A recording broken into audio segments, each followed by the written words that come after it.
no significado do dicionário, significa lugar de onde se vê. Mas será que só é isso? O lugar da onde eu vejo? Isso significa teatro? Não, não exatamente. O teatro é uma forma de arte onde um ator ou um conjunto de atores representa papéis, interpreta personagens para um público. Um público que aprecia essa experiência de forma intensa ao assistir. Mas também não é somente isso não. Teatro é uma palavra que vem do grego, teatron, bem antiga, e que significa ver com intensidade, olhar, prestar atenção. Mas não é somente olhar como enxergar, mas participar de uma experiência intensa, que é assistir um espetáculo, não é verdade?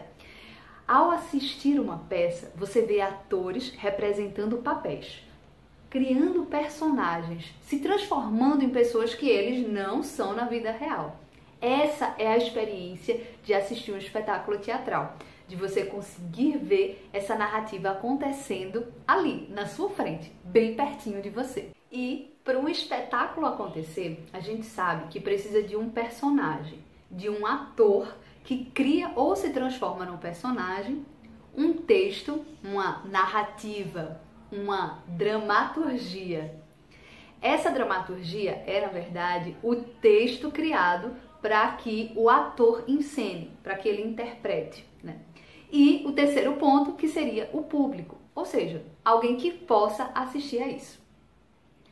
Para ter um personagem, a gente não precisa necessariamente que o ator se transforme. Se eu for, por exemplo, criar um espetáculo com teatro de bonecos, ou de objetos, ou até mesmo teatro de sombras, eu não preciso necessariamente usar um ator real para criar esse personagem. Ele vai ser um objeto animado, ele vai ser a sombra das minhas mãos, ele vai ser um boneco ou um objeto simples, como uma caneta, que ganha vida nas mãos de um ator. E assim o personagem se transforma.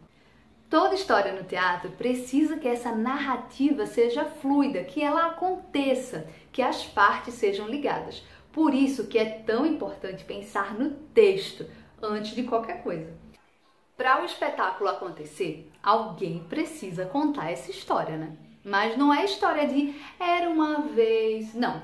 Porque nem toda narrativa precisa de alguém contando no fundo, né? No teatro, a gente não precisa necessariamente ter um narrador. Afinal de contas, os personagens já podem mostrar o que está acontecendo. E por que falar se eu posso mostrar? Não é verdade?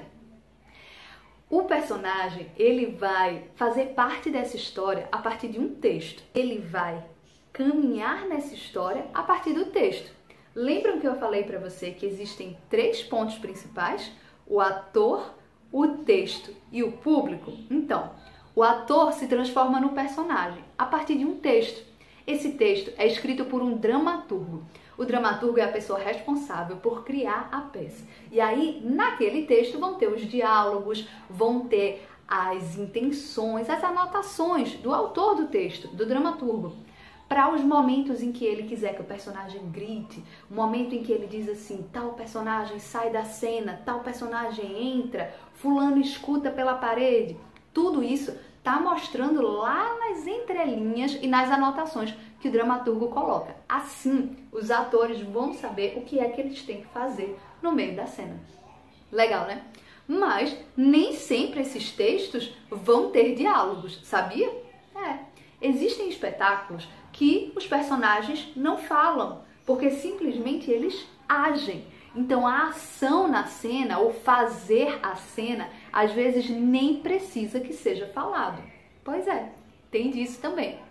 E finalmente o terceiro ponto que eu falei, que é o público, é essencial para que a cena aconteça. Afinal de contas, não adianta de nada o ator ensaiar, treinar, decorar todo o texto se não vai ter ninguém para assistir ele no final, né? O teatro não tem só texto, ator e público. Existem muitos outros elementos que envolvem o teatro, assim como outros profissionais que fazem com que o teatro de fato aconteça.